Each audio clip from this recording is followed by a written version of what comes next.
अस्सलाम वालेकुम, hi this is मो। इन दिस वीडियो हम लोग बात करने वाले हैं ओलिगोसैकेराइड की नेमिंग के बारे में और रिड्यूसिंग शुगर्स के बारे में। So basically as we know कि ये हमारे पास बायोकेमिस्ट्री की सीरीज़ है जिसमें हम लोग कार्बोहाइड्रेट्स की बायोकेमिस्ट्री को डिस्कस कर रहे हैं और ये उस सीरीज़ की एक वीडियो है, तो आइए डिस्कशन को स्टार्ट करते हैं।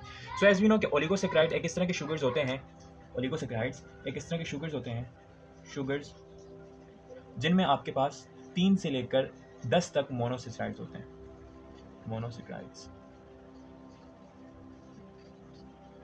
तो हम उसकी नेमिंग को देखते हैं कि हम अगर फॉर एग्जांपल एक 4 मोनोसैकेराइड बेस्ड एक ओलिगोसैकेराइड है, फॉर एग्जांपल मैं यहाँ पे लिख भी देता हूँ, फॉर एग्जांपल ग्लूकोज। मैं रैंडमली बना रहा हूँ और फिर मैं आपको बताऊंगा कि उसको किस तरह से नेम करेंगे। Glucose, right, then it is with connected with galactose, galactose, right, then it is connected with mannose, और ये जो मेनोज है ये इन टर्म्स फ्रक्टोज के साथ बॉन्डेड है। तो ये आपके पास एक 4 मोनोसैकेराइड बेस्ड ओलिगोसैकेराइड है। आइए देखते हैं इसकी नेमिंग किस तरह से करते हैं। ओके, तो आपको पता है कि जो ग्लूकोज होता है ये मोस्टली आपके पास अल्फा फॉर्म में होता है, ठीक है। तो मैं कुछ यूँ लिखूंगा कि अल्फा डी ग्लूको पायरेनोसाइड, पायरेनोसाइड, ये है एक शुगर का नाम। देखें, ये कंप्लीट एक्सप्लेन कर रहा है कि वो शुगर किस तरह का है। फर्स्ट ऑफ ऑल वो उसकी एनोमेरिक फॉर्म यहाँ पर शो कर रहा है विद दिस अल्फा। अल्फा, आपको पता है कि आपके पास दो एनोमेरिक फॉर्म्स होती हैं जो कि किसी भी साइक्लिक शुगर्स की दो होती हैं, एक होती है अल्फा और एक होती है बीटा। और ये आपका जो डी है ये एक स्टीरियो आइसोमेरिज्म को शो कर रहा है which is based on OH on the farthest chiral carbon.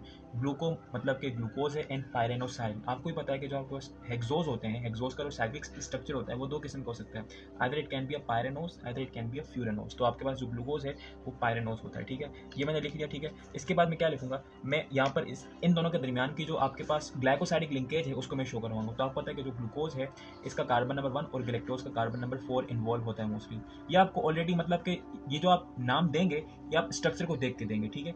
मतलब कि यहाँ पर ग्लूकोज की रिंग बनी होगी, यहाँ पर गैलेक्टोज की, यहाँ मेनोज की और यहाँ फ्रक्टोज की, सबकी रिंग बनी होगी, उनके कार्बन नंबर भी शो होंगे, उसको देख के आप लोग नेम कर सकते हैं। मैं क्विकली यहाँ पर एक्सप्लेन करने की कोशिश कर रहा हूँ। सो यहाँ आपके पास ये जो ग्लूकोज है इसका कार्बन नंबर 1 इन्वॉल्व है, ठीक है। और इसको मैं कुछ इस तरह से लिखूंगा, 1 इज बॉन्डेड मतलब कि एरो है टुवर्ड्स 4, मतलब कि ग्लूकोज का carbon number 1 which is the anomeric carbon is attacking on carbon number 4। ये जो एरो हेड आपको पता है ये अटैक शो करता है। देन मैं इसके बाद गैलेक्टोज की भी जो एनोमेरिक फॉर्म है आपको पता है कि उसकी बीटा होती है mostly, beta, right, beta and beta D. यहाँ पर भी इसका जो गैलेक्टो होता है वो पायरेनोसाइल ही होता है, गैलेक्टो पायरेनोसाइल। और ये इन टर्म्स अगेन बॉन्ड होता है विद मेनोज, और यहाँ पर भी 1,4 मोस्टली बॉन्डेड ही होती है, बॉन्डिंग जो है वो 1,4 ही होती है, 1,4। Then I will write the name of mannose which is alpha D manno pyranosyl, pyrano. I hope so कि आपको समझ आ रही होगी। असल में आपको शायद कन्फ्यूजन हो रही होगी बिकॉज यहाँ पर अगर मैं स्ट्रक्चर बनाता तो ज़्यादा बेहतर था। मैं इसका स्ट्रक्चर भी बना देता हूँ, लेकिन let me first right the complete name. तो यहाँ पर जो मेनोज है वो फ्रक्टोज के साथ डबल एनोमेरिक बॉन्ड है, मतलब कि इसका भी एनोमेरिक कार्बन इन्वॉल्व है और इसका भी कार्बन इन्वॉल्व है। तो मैं कुछ यूँ लिखूंगा कि इसका अगर एनोमेरिक कार्बन कार्बन नंबर 1 होता है, इसका कार्बन नंबर 2 होता है, राइट। जो इसका जो फ्रक्टोज का एनोमेरिक कार्बन है, एसविनो के, वो कार्बन नंबर 2 है। एंड आपको पता है कि दोनों एनोमेरिक कार्बन इन्वॉल्व हैं, तो मैं यहाँ पर डबल एरो से शो करूँगा। अच्छा, अगर आपको ये वीडियो समझ नहीं आ रही तो इसका मतलब ये है कि आपकी फंडामेंटल्स वीक हैं। आपको पिछली वीडियो देखनी पड़ेगी ताकि आपको ये वीडियो अच्छे से समझ आए। सो this is your 1 is attacking on 2 and 2 is attacking on 1, because आपको पता है कि जो एनोमेरिक कार्बन है वो अटैक करता है। तो अगर दोनों एनोमेरिक है तो मतलब दोनों के दोनों अटैक कर रहे हैं। And then I will write the complete name of fructose, beta D fructo furanoside, furanoside. So this is the complete name of this glucose, galactose, mannose and fructose based oligosaccharide. अगर मैं इसको short करके लिखूं, अच्छा मैं इसका structure भी बनाऊंगा, आप टेंशन नहीं लें। मैं इसको अगर शॉर्ट करके लिखूं तो मैं कुछ इसको यूं भी लिख सकता हूं कि डी ग्लूकोज। अच्छा, अगर मैंने ग्लूकोज के अंदर मतलब कि मोनोसैकेराइड के नाम के अंदर उसकी एनोमेरिसिटी शो नहीं की तो मैं यहां पर लाजमी करूंगा। सो एज वी नो कि जो ग्लूकोज का कार्बन नंबर 1 है जो यहाँ पर बॉन्ड बना रहा है ग्लाइकोसाइडिक बॉन्ड, वो अल्फा बेस्ड है। तो इस तरह से मैं लिखूंगा डी गैलेक्टोज। यहाँ पर भी मैंने इसकी एनोमेरिसिटी शो नहीं की तो मैं यहाँ पर इसकी एनोमेरिसिटी शो करूंगा बीटा 1 इज आल्सो 4, ठीक है। और देन फिर मैं मैनोस का नाम लिखूंगा, it will be D man, right. And then फिर मैं ये जो बॉन्ड है इसको भी शो करूंगा। इस बॉन्ड के अंदर, इस वाली बॉन्ड के अंदर मेनोस का carbon number 1 which is alpha carbon, और जो आपके पास फ्रक्टोज है उसका carbon number 1, and we have carbon number 2 of fructose. Let me make the double arrow. Double arrow का क्या मतलब होता है? डबल एरो का मतलब होता है कि जो अटैक है ये दोनों तरफ से है। नॉर्मली एनोमेरिक कार्बन अटैक करता है, सो अगर दोनों एनोमेरिक हैं तो दोनों एक दूसरे के ऊपर अटैक कर रहे होंगे, यानी कि दोनों जो है वो आपके पास अटैकर कार्बन है, दोनों ही एनोमेरिक कार्बन है। और यहाँ पर मैं जो आपके पास फ्रक्टोज है उसका नाम भी कंप्लीट कर देता हूँ। So this is, you can shortly denote कि how does this oligosaccharides look like. तो अगर मैं इसका स्ट्रक्चर कुछ बनाऊँ, so this is how this actually oligosaccharide look like. ये आपके पास ग्लूकोज है, right. Let me write that ताकि आपको जो है समझने में थोड़ी सी आसानी हो। This is glucose, this is actually galactose, this is mannose, this is fructose, right. अच्छा, सो अब मैंने ये नाम किस तरह से लिखा, देखें। क्या ये अल्फा है? अल्फा था, ये मुझे पता था, ठीक है, अल्फा है। उसके बाद ये डी भी है, क्यों? क्योंकि इसका जो कार्बन नंबर 5 है, there is the carbon number 5, ठीक है। इसका जो OH था, मतलब कि ये भी मुझे पता था कि ये डी है। How did I get that? ये पायरेनोसाइल में देखें, पायरेनोसाइल में आपके पास जो रिंग होती है वो 6 मेंबर होती है, 1 2 3 4 5 6 मेंबर। तो मतलब कि मैं किसी भी मोनोसैकेराइड के साइक्लिक स्ट्रक्चर को देख के उसका नाम इस तरह से देख सकता हूँ। फिर मुझे पता है कि इसका जो कार्बन नंबर 1 है वो बॉन्ड में इन्वॉल्व है, और वो अल्फा है, वो भी मुझे पता है बिकॉज उसका जो OH था वो नीचे की तरफ था, ठीक है। और ये कार्बन नंबर 4 ऑफ गैलेक्टोज के ऊपर अटैक कर रहा है, बिकॉज अगर ये इसका 1 है 2 3 4, तो मतलब कि I can look at this oligosaccharide and I can name completely how I have named above. So इस तरह से आप नेम कर सकते हैं किसी भी ओलिगोसैकेराइड को, चाहे वो कितना ही लंबा हो, चाहे उसमें कितनी भी वेरिएशंस हो। वैसे वो होगा 3 से लेकर 10 तक ही होगा, लेकिन आप उसके ओलिगोसैकेराइड, आप उसके मोनोसैकेराइड को देख सकते हैं कि उसकी क्या कन्फर्मेशन है, ठीक है। उसके अल्फा फॉर्म है, बीटा फॉर्म है, डी ग्लूको मतलब कि डी फॉर्म है या एल फॉर्म है, उसके बाद वो पायरानोज है, फ्यूरानोज है। All of you can look and all of you can write name of oligosaccharide, that's how, right. So भाई ये बात करते हैं रेड्यूसिंग शुगर्स के बारे में। रेड्यूसिंग शुगर्स के बारे में, लेकिन रेड्यूसिंग शुगर्स को समझने से पहले हम लोग ये समझते हैं कि रिडक्शन क्या होती है, और फिर हम लोग ये समझेंगे कि कोई भी शुगर कब किसी चीज़ को रिड्यूस करने की सलाहियत रखता है। सो एज वी नो के रिडक्शन की कुछ डेफिनेशंस है ना, ऑक्सीडेशन और रिडक्शन की भी। सो reduction is defined as gain of electron, gain of hydrogen और loss of oxygen, यानी कि इन तीनों में से। और एक और भी है which is decrease in oxidation number, decrease in oxidation. I hope so कि आपको इसका मतलब पता होगा, ऑक्सीडेशन नंबर। जब भी ये चारों फिनोमेना किसी भी सब्सटेंस में, किसी भी मॉलिक्यूल में हो, तो आप लोग ये कहेंगे कि उसमें रिडक्शन हुई है। इलेक्ट्रॉन हासिल हो, मतलब इलेक्ट्रॉन को गेन करे, उसका इलेक्ट्रॉन चार्ज बढ़े, ठीक है। जो हाइड्रोजन है उसको गेन करे, ऑक्सीजन को लूज करे, ठीक है, और जो है वो उसका ऑक्सीडेशन नंबर जो है वो डिक्रीज हो। इस सब को आप लोग ये कहेंगे कि रिडक्शन हुई है। Now what do you mean by sugars acting as a reducing agents, right. Reducing agent क्या होता है? सबसे पहले तो रिड्यूसिंग एजेंट्स वो होते हैं जो किसी दूसरे सब्सटेंस में ये सारे काम कर सकें, मतलब कि वो किसी सब्सटेंस की रिडक्शन कर सकें। मतलब कि अगर एक सब्सटेंस है फॉर एग्जांपल A, ठीक है, और एक और सब्सटेंस है फॉर एग्जांपल B, राइट। अगर ये जो सब्सटेंस है ये, अगर ये इसकी रिडक्शन कर सकता है, तो मैं क्या कहूंगा, ये क्या है? ये रिड्यूसिंग एजेंट है, रिड्यूसिंग एजेंट। और एक और बात याद रखिएगा कि जब भी कोई सब्सटेंस किसी दूसरे सब्सटेंस की रिडक्शन करता है तो वो असल में अपनी ऑक्सीडेशन कर रहा होता है। हाउ? बिकॉज आपको पता है कि जो ऑक्सीडेशन है वो इसका उल्टा है। Reduction is gain of electron, oxygen is lose of electron. Reduction is gain of hydrogen, oxidation is lose of hydrogen. Reduction is loss of oxygen, oxidation is gain of oxygen. Reduction is decrease in oxidation number and oxidation is increase in oxidation number. So मतलब कि अगर कोई substance किसी चीज़ को reduce कर रहा है तो अपने आप को ऑक्सीडाइज कर रहा होगा। इसी तरह से जो आपके शुगर्स हैं वो भी एज अ रिड्यूसिंग एजेंट्स काम करते हैं। मतलब आपके जो शुगर्स हैं शुगर्स वो भी एक्ट करते हैं एज अ reducing agents, लेकिन किस तरह से एक्ट करते हैं आइए समझते हैं. So first of all let me draw a cyclic structure of a sugar. For example suppose कीजिए मैं यहाँ पर ग्लूकोज बनाता हूँ. Glucose, so this is OH, this is H, this is OH, this is H, this is OH, this is H, OH and H, and CH2OH. So this is your glucose. So इस monosaccharide को या in short इस sugar को, because ये भी एक sugar है ना, इसको किसी चीज को रिड्यूस करने के लिए अपने आप को साइक्लिक कन्फर्मेशन में से लीनियर कन्फर्मेशन में कन्वर्ट करना पड़ेगा. मैंने क्या कहा, अगर इस शुगर को जो कि इस वक्त मोनोसेक्राइड है और साइक्लिक फॉर्म में है, अगर इसको रिड्यूसिंग एजेंट बनना है तो इसको लीनलाइज्ड होना पड़ेगा. तो मतलब कि ये अपने आप को कन्वर्ट करेगा कुछ इस तरह से. सो इस तरह से अपने आप को ये कन्वर्ट कर देगा into a linear sugar. Let me draw the linear one. This is the 6. और आपको पता है कि कार्बन नंबर 1 इसका एल्डिहाइड का होता है, ठीक है. This is the OH, this is the H, OH, OH and OH. There is the hydrogen, there is the OH, there is your hydrogen, there is also your hydrogen, there is your hydrogen and means कि यहाँ पर भी आपका एक hydrogen है. This is the इसकी 4 valency complete करने के लिए, मतलब कि ये साइक्लिक से लीनर में कन्वर्ट हो गया. और ये कब होता है, जब इसके इर्द गिर्द कोई रेड्यूसेबल चीज होती है, मतलब कोई ऐसी चीज जिसकी रिडक्शन हो सकती है. फॉर एग्जाम्पल मैं यहाँ पर लिख देता हूँ FeOH3.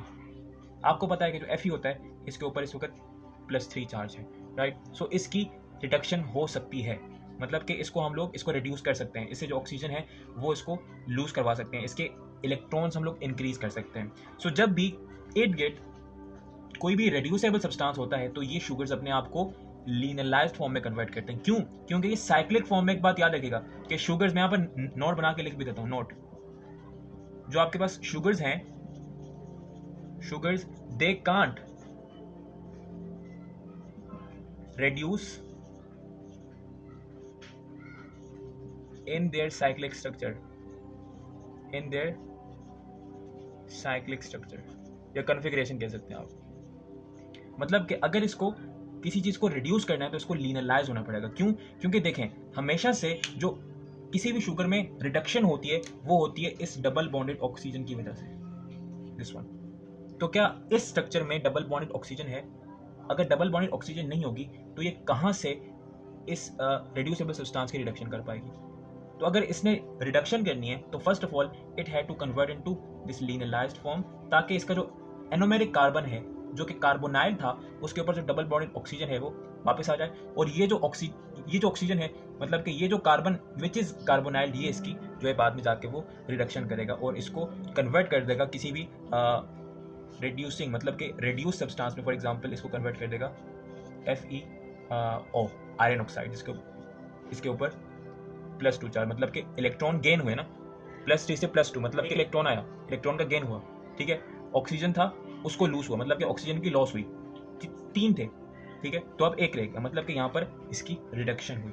So this is how a sugar can act as a reducing agent. एक बात आपने याद रखनी है कि शुगर्स, जो आपके पास शुगर्स होते हैं, मतलब कि मोनोसेक्राइड, ओलिगोसेक्राइड, डाइसेक्राइड, वो जो है वो साइक्लिक फॉर्म में दे can't reduce in the cyclic structure. मतलब कि जब तक वो इस कॉन्फ़िगरेशन में है वो रिड्यूस नहीं कर सकते. If they want to reduce they must have to convert itself into the linear configuration. So जितने भी आपके पास ऐसे स्ट्रक्चर्स हैं, ठीक है, जो कि अपने आप को लीनियर में कन्वर्ट कर सकते हैं, वो आपके तमाम वो जो शुगर्स हैं वो आपके एज अ रिड्यूसिंग एजेंट काम करते हैं. फॉर एग्जांपल यहाँ पर मैंने आपके पास एक फ्रक्टोज और ग्लूकोज बना है. For example let me rise this note. I hope so कि आपने नोट कर लिया होगा. मैंने यहाँ पर आपके पास ये जो है फ्रक्टोज और ग्लूकोज बनाया है. This is glucose, this is fructose. इसको कुल मिला के हम लोग सुक्रोज कहते हैं, मतलब कि शुगर. आपको पता है कि ये नॉन रिड्यूसिंग होता है, नॉन रिड्यूसिंग. तो मेरा क्वेश्चन है कि why it can not reduce, मतलब कि ये रिड्यूसिंग एजेंट की तरह क्यों नहीं बिहेव कर सकता. हिंट मैं आपको देता हूं कि इसका ये कार्बोनाइल कार्बन और ये दूसरा, मतलब कि इन दोनों के पास 2 कार्बोनाइल कार्बन थे कुल मिला के, और दोनों के दोनों ग्लाइकोसाइडिक बॉन्ड में इन्वॉल्व हैं, फ्री नहीं है. एग्जैक्टली बिकॉज आपको पता है The reason behind sucrose यानी glucose plus fructose is not acting as a reducing agent is because of that कि reduction is just when carbonyl carbon is free, मतलब कि जो आपके पास एनोमेरिक कार्बन होगा ये वाला, this is your anomeric carbon, ये वाला मतलब कि ये अगर ये फ्री है तो ये अपने आप को लीनियर फॉर्म में कन्वर्ट कर सकता है। और आपको पता है कि अगर इसने एज ए रिड्यूसिंग एजेंट काम करना है तो इसको अपनी लीनियर फॉर्म में आना लाजमी है। बट यहां पर इस केस में दोनों के कार्बोनाइल कार्बन ग्लाइकोसाइडिक बॉन्ड में बिजी हैं, मतलब कि वो अपने आप को लीनियर फॉर्म में कन्वर्ट नहीं कर सकते। सो दैट्स वाई कि ये अपने आप को लीनियर फॉर्म में कन्वर्ट नहीं कर सकते, they can't act as a reducing agent and they can't reduce a substance. ये जो आपके पास किसी चीज की रिडक्शन है फ्रॉम द शुगर्स, ये आपके पास बहुत यूज में थी पुराने जमाने में, आजकल भी यूज में इनसाइड द लेबोरेटरी। आप शुगर्स को डिटेक्ट करने के लिए कि आया वो रिड्यूसिंग्स हैं या फिर नॉन रिड्यूसिंग, मतलब कि उनके पास किसी किस्म का कार्बोनाइल कार्बन जो आपके पास एनोमेरिक कार्बन है वो है या नहीं है। आप लोग बहुत सारे टेस्ट करते हैं, for example tolerance test, for example इस तरह से फेलिंग टेस्ट है जो आपको ये बताता है कि कोई भी शुगर है वो आपके पास रिड्यूसिंग है या नॉन रिड्यूसिंग है। बिकॉज आपको पता है कि जो अगर एक शुगर का जो एनोमेरिक कार्बन है वो अगर फ्री है तो उसकी बहुत सारी प्रॉपर्टीज उसकी एनोमेरिक कार्बन से लिंक्ड होती हैं, मतलब कि आप उसकी एनोमेरिक कार्बन के फ्री होने की वजह से बहुत सारे जगहों पर उसको यूज कर सकते हैं। वो क्या है वो इंशाल्लाह हम लोग बाद में जाके आगे इस चैनल के ऊपर डिस्कस करेंगे कि ये जो आपके पास एनोमेरिक कार्बन है अगर ये फ्री होता है तो इसकी कितनी एडवांटेज होती है किसी भी शुगर को। अच्छा, तो यहाँ पर मेरे पास कुछ टेस्ट हैं जिसमें हम लोग इसी मेथड को, इसी कंसेप्ट को यूज करते हैं, मतलब कि शुगर की रिड्यूसिंग नेचर को यूज करते हैं और देखते हैं कि आया वो किस तरह से, मतलब कि फॉर एग्जांपल जो आपका टॉलरेंस टेस्ट है, ठीक है, फॉर एग्जांपल जो आपके पास फेलिंग टेस्ट है वो किस तरह से काम करता है, ये डिस्कस करते हैं। तो अब आइए डिस्कस करते हैं फेलिंग्स रिएजेंट, मतलब कि फेलिंग्स टेस्ट को और टॉलरेंस टेस्ट को। फेलिंग में आप लोग आयरन, मतलब कि आपके पास फ्यूरस और कॉपर यानी क्यूप्रस आयरन को यूज करते हैं। फॉर एग्जांपल आयरन में आपके पास होता है Fe, मतलब कि जो आयरन के आपके पास ऑक्सीडेशन स्टेट होती है वो 3 पॉजिटिव होती है और कॉपर की भी 3 पॉजिटिव होती है। अगर आपने इन तमाम सब्सटेंस को, मतलब कि आयरन और कॉपर को किसी रिड्यूसिंग शुगर से रिएक्ट करवाया जो कि एज ए रिड्यूसिंग एजेंट काम कर सकती है, तो ये इनको आयरन ऑक्साइड और क्यूप्रस ऑक्साइड में कन्वर्ट कर सकती है, जहां पर इनके पास आपको पता है कि जो ऑक्सीडेशन स्टेट है वो +2 होती है, बिकॉज ऑक्सीजन इज आपके पास -2, तो ये आपके पास +2 हो सकती है, ठीक है। और जब ये इस तरह से आयरन ऑक्साइड और क्यूप्रस ऑक्साइड में कन्वर्ट होती हैं तो अपना कलर चेंज करती हैं, और जब अपना कलर चेंज करती है तो आपको पता लग जाता है कि शुगर जो है वो रिड्यूसिंग है या नॉन रिड्यूसिंग है। इसी तरह से आपके पास टॉलरेंस रिएजेंट है वो है AgNH3 पॉजिटिव, मतलब कि एक कॉम्प्लेक्स है Ag, मतलब कि डायामाइन और सिल्वर इस फॉर्म में होता है कि आपके पास ये जो एक सॉल्ट होता है, complex salt, right, AgNH3 2 and there is your Cl, right, ये कुछ इस तरह से होता है। यहाँ पर भी आपके पास जो सिल्वर है उसकी जो ऑक्सीडेशन स्टेट है वो +3 है। जब यहाँ पर जो आपके पास कोई रिड्यूसिंग शुगर आके एक्ट करेगा, मतलब इसको रिड्यूस करेगा, तो ये जो Ag3 है ये बिल्कुल एक नॉर्मल सिल्वर में, मतलब बिल्कुल चांदी में कन्वर्ट हो जाएगा, मतलब कि एक simple silver simple Ag which have oxidation state of 0। ये जो मेथड है टॉलरेंस रिएजेंट का, ये प्रीवियसली आज से कुछ 50 इयर्स पहले ये मिरर बनाने के लिए काम में आता था, मिरर फॉर्मेशन। बिकॉज जब आप AgNH3 पॉजिटिव को रिएक्ट करवाते थे किसी भी रिड्यूसिंग शुगर के साथ, तो वो उसको, जो रिड्यूसिंग शुगर है वो इसको सिल्वर में कन्वर्ट कर देता था, और उस सिल्वर है वो एक ग्लास के ऊपर चिपक जाती थी, और वो जो सिल्वर जब चिपक जाती थी तो वो आपको एज अ मिरर का काम करती थी। आजकल के ज़माने में ये काम इलेक्ट्रोप्लेटिंग कर रही है, लेकिन आज से 50 या सिर्फ 60-100 साल पहले, इनफैक्ट 30 साल पहले पाकिस्तान के अंदर ये जो है ये आपके पास मिरर फॉर्मेशन में ये टॉलरेंस टेस्ट है ये इस तरह से आपको हेल्पफुल था। अच्छा, यहाँ पर एक सवाल था कि हम लोगों ने मोनोसेसराइड्स और डाइसेराइड को तो डिस्कस कर दिया कि किस तरह से वो आपके पास जो है वो as a reducing agents use होते हैं, लेकिन आपके पास जो पॉलीसेक्राइड्स हैं उसमें तो इतनी लंबी लंबी चेन्स होती हैं, मतलब सब के सब शुगर्स की जो आपके पास कार्बोनाइल कार्बन है, मतलब एनोमेरिक कार्बन है, वो यूज में होता है। तो how does they act as a reducing agent? तो असल में होता कुछ नहीं है कि फॉर एग्जाम्पल अगर मैं यहाँ पर स्टार्च लूँ, जिसको हम लोग आगे जाके नेक्स्ट वीडियो में डिस्कस करेंगे, स्टार्च, तो उसमें होता कुछ नहीं है कि आपके पास ग्लूकोज होता है, ग्लूकोज, और वो एक दूसरे ग्लूकोज के साथ α1,4 ग्लाइकोसाइडिक लिंकेज बना रहा होता है, और ये जो मोनोसेराइड की चेन है कि अप टू 10 to 50,000 तक लंबी हो सकती है, 50,000 लॉन्ग। बट जो आपके पास लास्ट मोनोसेराइड होता है, last but not the least, last वाला जो होता है उसका एनोमेरिक कार्बन फ्री होता है, एनोमेरिक कार्बन फ्री, और आपको पता है कि अगर उसका एनोमेरिक कार्बन फ्री है तो अपने आप को लीनियर कर सकता है, मतलब कि वो अपना जो कार्बोनाइल कार्बन है, डबल बॉन्ड ऑक्सीजन, उसको वापस गेन कर सकता है। और अगर इस तरह से वो डबल बॉन्ड ऑक्सीजन को वापस गेन कर सकता है तो yes, they can act as a reducing agent, and this is how you can find by the following test we have discussed in the Phalanx and Tollens test. So that was it with the reduction and the oligosaccharide naming. I hope so कि आपको ये video समझ आई होगी. If you have any query you can notify me in the comment box. So thank you so much for watching. If you like this video so please share this video with your friends and anyone जिसको भी इस video की ज़रूरत है. अपना बहुत सारा ख्याल रखिएगा. Thank you so much for watching. Have a nice day. Take care of yourself. Goodbye.